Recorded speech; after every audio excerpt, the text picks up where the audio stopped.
The ring! And not the good kind of rings, like the onion rings, or the noodle ring, or the Lord of the Rings. No, the ring was Samara, because dumb teenagers watch a tape, a blank tape, and she comes out of the TV to take them to the well. Take me to church, as the song says, but in this case they die. When will you people learn? When there's a blank tape at a ski resort, don't watch it! Michael, has she come yet? From the television? Michael's keeping watch. She was also in a psychiatric hospital. I almost believe it was the same psychiatric hospital that treated Michael because they let her go.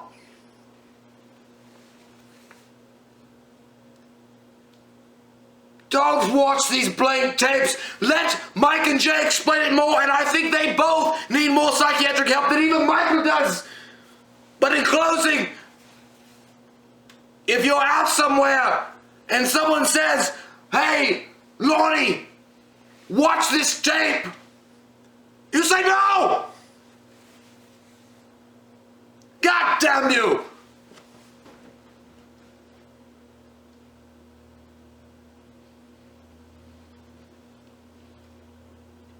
Hey guys, welcome back to We Watch Movie. I'm Mike, he's Jay. Halloween fucking horror month continues in this. I'm gonna break the skull. Slam that skull The down. ring. Slam it. Oh. Ah! You have 7 brings days. such Yeah, I'm gonna fucking call you and I'm gonna say, you got some goddamn days. Don't do it, Mike. That's what I'm gonna do. I'm gonna Don't call do it. all of you. Everyone who watches You sound this like a video. tax collector. This is the ring tape. You're gonna watch it and you're gonna fucking die because God's gonna be like, why don't you have better taste than that? But anyways, the ring.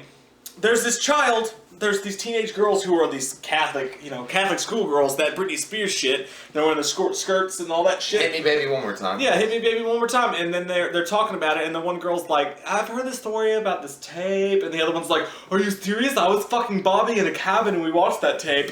And then the next thing you fucking know, the bitch is like, Dude, I'm gonna tell you what. This is my experience with this movie. I went to see this on a date. I said, goddamn! How'd you get that in there? Do you have any banaka? That scared the shit out of me, actually. Wowzer. A little pee came out, but I'm not scared. Welcome to the human race. A little pee came out, but it's not a big deal. But yeah, okay, so I went on a date to see this movie. I thought it was going to be a standard, basic ghost movie or whatever. Not really scary, just kind of like in your face. And I was Spoiler alert, it wasn't. I mean, yeah, there was some like stuff in it, but I mean, I thought it was good. I mean, this movie makes you have a lasting impression for it anyway. But I was going to see this movie with this chick, and it didn't turn out well because I was doing the whole arm movement with her, like I was going to like do that, and then when I saw the first opening sequence when she's like, I saw her face when Rachel's talking to her aunt or something, I guess. Or is it, and the camera goes up, and you see that girl's face going. I was like, oh. like literally, I was fucked. I couldn't touch her. I was like, she was like trying to like do this. I was like, don't touch me. We have to watch. I was just like, dude, I was in my zone. I was Reeled like, you in like a fucking fish, man. And that was a great jump scare. I want to say Yeah, this that was a first great off. jump As scare. far as jump scares go, what happens is there's this tape that you watch it, and then when you watch it, there's a phone that rings and it says you have 7 days, and then 7 days later you die. Your pictures are all blurry and shit. You got no Iris collectors. You got a fucking face, man. You got no face. And then what happens is you Do die it. after 7 days. Now Naomi Watts' friend's daughter dies from it, so she is a journalist. Kind of a bitchy journalist a little bit, and she has this Still kid. hot, though. And Doesn't matter. yeah, her kid's attached to it in some weird way, and she goes to find the case. She finds the tape, and then when she watches it, she realizes she's going to die in 7 days. All of a sudden, she decides to give a fuck, and then she goes on the trail to find out what happened, to find out why, to find out how she can save her own life and her Goo Goo Doll's fucking boyfriend's life. And her son. And her son, who accidentally watched the tape because she wasn't fucking watching him. And then, But he'd give up forever to touch you. So, but yeah, that's the ring. That's the basic synopsis of the ring. Samara. The thing about this movie is it's not really the fact that it's got... The Grudge is different in this aspect because The Grudge really just like machine guns your face with like explosions of scary stuff right away. This one is a slow builder and it's done... I don't like to use this word. Oh, no? I don't. Use it, though. Cunt. No, I don't like to use this word, but artistic. It's a lot more artistic in the way that it evolves the plot and the story in this supernatural setting than The Grudge. The Grudge is almost like an action hero kind of supernatural horror story. The visceralistic settings, man, are intense. And when they say that when you watch the tape, it's like watching someone's nightmare, I would totally agree with that. Like, you just see random images on this tape. There's a snake eating its own dick. There's a finger going through a fucking thorn. That tape is creepy as fuck. Yeah, and you see a woman brushing her hair, and she's looking at it, and you see the weird green girl going, ooh, in the smoke. I'm gonna brush my hair. Fuck! I'm gonna brush my hair. Fuck! I just like them things. That's the redneck version of the tape. There is a lot of weird stuff going on with that tape, for sure, and it is nightmarish. Again, though, it goes back to a slow build and slow burn, and it does it in a way, though, that's not boring. Yeah. Like, I mean, you're immersed in the story. You're immersed in to find out exactly who Samara is, who are the people that were the parents of this child. Why is there a tape? What's going on? Oh my God, am I ever going to be able to pay my car insurance on time? Like, there's a lot of things going on in this movie. But at the end of the day, though, it's done in such a way that it sets itself apart, I think, in supernatural horror movies. It's one of the scariest movies of the 2000s. I think so, for sure. Maybe number one. I don't know yet. I don't know. I haven't been to Bed Bath and Beyond this week. You said the same thing. When you said we went and seen the Blair Witch Project, or the Blair Witch, the remake, and it made you think after the movie. Mm-hmm. This movie, for you and me both. Oh, walking out. You walk out catatonic. I don't want to talk exactly. to anybody. I walked out to my car and I was like, fuck, I feel weird. Right. It was dusk outside and I was just like, God, I feel weird. I can't wait to see that again. But there's the imagery in this. It's not so in your face or anything like that. It has one of the greatest jump scares of all time. When the woman's standing over the sink and she's talking to Naomi Watts, who's hot as fuck. She is great. In this movie especially. She's talking to Naomi Watts and she's like, oh, you didn't see her face or whatever she says. And then, oh my God. One of the greatest jump scares, and you might disagree with me, but I think this is one of the greatest jump scares of all time for the simple fact that normal, typical jump scares, you're walking through and there's like, dun, dun, dun, dun, dun, dun, dun. The music rises, you're going down the hallway. You fucking know it's coming, you know there's jump scares coming in, and still it can be good. In this movie, they're just talking over a fucking sink. They're having a goddamn conversation at a funeral over a fucking sink, and that guy, by the way, they're like, hey, are you okay? And he's so fucked up, he's like, I'm fine, how are you? And he's like, well, yeah, you're right. You're exactly right. All of a sudden, though, like there's no lead up. It just they're talking, and then all of a sudden, bam! Fucking dead bitch in the closet, right. and dude, that sets the tone for the entire fucking movie. That whole scene is mundane as hell. Like, she's going to the funeral, it's mundane. Like, you don't expect anything. And then she goes to school after this initial scene happens, and you do it, Jay. Come on. I'm not doing it. Fucking put that dick right in. But it just looks like that. But yeah, I'm saying, there is no preface for it. It's like they're a mundane conversation and boom. Yeah. And but that sets the tone for the movie. Yeah. And that does it in such a an established way that you're like, I'm in for a ride now. I'm in for something cool and different and neat. And that's how this movie goes. To fucks you. It does.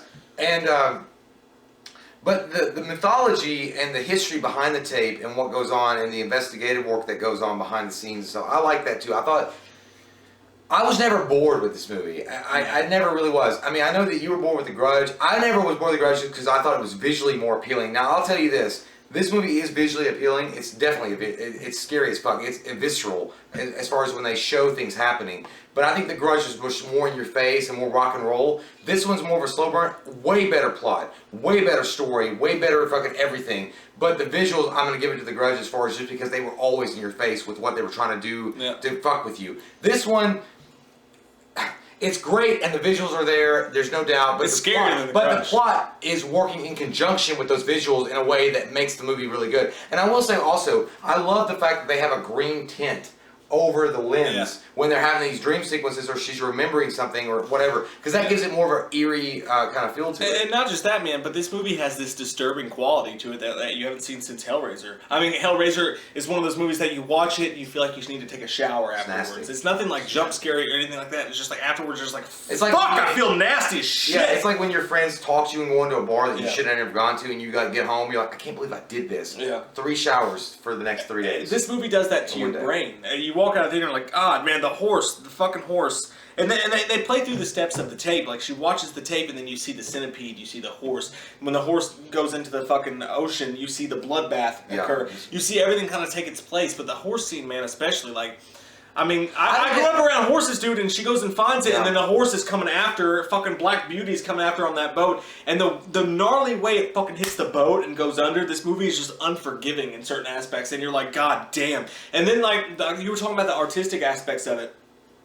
When they go to the cabin and you see that tree with the red fucking leaves and the way the sun shines on it, and then even at the end when they show the whole well, you see the red tree, you see the horses running through the fields, dude. It's so surreal and so strange. This movie artistically, fucking in a gothic manner, in the way that it plays itself out, it just the visuals are so goddamn intrinsically fucking creepy. You can't help but be freaked out when you watch it. Samara, they kind of, which is the daughter, which is the ring girl, of the couple on this island. At first, you feel bad for her. You know, you're like, well, she was neglected and she was abused in her own way and locked away. Goddamn Brian Cox! Yeah, but you find out later on she was always evil, and there's enough mystery to this. Even when the movie ends, you're still questioning what happened in certain aspects. You're like, well, what was the history here? And it leaves up in the air, like you're like gonna think about it for a few more days longer. Because when Samara is born, the thing is they talk about her mother that she couldn't conceive. She had miscarriage after miscarriage after miscarriage, and then her and her husband go away, and they come back. They come back and they claim adopted, but she was their biological daughter because at one point, was it Brian Cox? Is it Brian Cox? Yeah. Great actor. Brian Cox is... He's looking for Jason Bourne and he can't find him and he gets mad. My God, that's Jason Bourne. But Brian Cox is saying, she should never have been born. So there's a lot of speculation out there that they made some kind of voodoo deal and she's half demon, half human, because when she's in the psychiatric ward, she's like, I want to hurt people. I do. Here's what I think. And I think this goes to a deeper level. I think that this movie's playing off the fact that, like, so many... Are you ready? Mm-hmm. Are you ready? Mm-hmm. I think that so many people do so many shitty things to their fucking kids, right? You get these kids born to their parents. And you get these Norman Bates you get these kids born to their parents and they have no control over what happens. Yeah. And here you have two shitty fucking parents, right? And they do the utmost, most unimaginable. This kid, they push her down a fucking well, alive. Well, the mom did. But he wanted it. He wanted it. He was like, she never should have had a kid anyways. Yeah. He wanted it, and he was fucked up in his own right. And there's these fucking backwoods goddamn assholes, and they push her down a fucking well, and still alive, and cover the thing up. And it really ties into The Grudge in a way, because it's like that pain is so deep. Imagine your own parents as a kid. Your own parents, the only thing you have in the world. I don't know why I keep touching it. Like, the only thing you have. They push you down a fucking well, and you see the fucking well cover up, and the last thing you see is that ring before you drown to death and fucking die. And the pain and the fucking anger and all this shit is so deep, it creates this horrible fucking little girl in this curse where she wants to see people die, she wants all this bad shit to happen. I think that's an artistic tie-in to, like, you fucking cunts who treat your kids like shit, now the whole world's gonna fucking die. I just want to talk about Christmas now. Like, goddamn, dude, you fucking brought that down to a deep level. It's like that just hit mom at the dinner table again, kind of deal. But yeah, I know what you mean. I get that. There is a lot of psychiatric abuse with this girl. Like, as far as not psychiatric, psychological abuse with this girl. What happens when they strike back? And somebody said that I don't get this. I don't buy into this. I read an IMDb post, and someone was like, they were insinuating what they felt when they were watching it, that Brian Cox molested her. And I don't see the molestation at all. Like, at all. I see neglect. I see psychological abuse. I see that the mother... But then again, now this is the thing, though. The mother was blaming her for the deaths of the horses, and she finally flung herself off the mountain cliff. Shitty fucking parents, But no, but here's the thing, though. She actually had gifts. And she was projecting these nightmare sequences into her mom's brain and her dad's brain and these horses making them go crazy. So many parents treat their kids like shit and throw them into a well metaphorically anyways. Yeah. So what happens when you do that to a chick that has fucking superpowers? But she might be, like, I also... Now you get what's coming to you! I used to think that, too. I always thought that Samara was a victim, but now that I'm watching it again and I'm looking at it and what they're saying, Samara was not a victim, dude. She was in some way, but in other ways, she was half demon. She said to the psychiatric ward, she said, I want to hurt this people. One child maybe had demon-like properties, This one child. Yeah. But I think the point the movie's trying to make though is that so many kids get discarded and nobody cares and it's a story in the news and nothing happens. The whole point of Samara was that happened to her. But guess what? This time you fucked with the little girl who has superpowers, and now her whole point is the whole fucking world has to know. So now we're putting it to the forefront. I think this movie's deeper than people give it credit. It could be. I mean, I'm not saying because the whole point, right, is that the only way to save yourself is to show the tape to someone else because she wants the world to know she can't help how demonistic she is, but maybe the world made her that way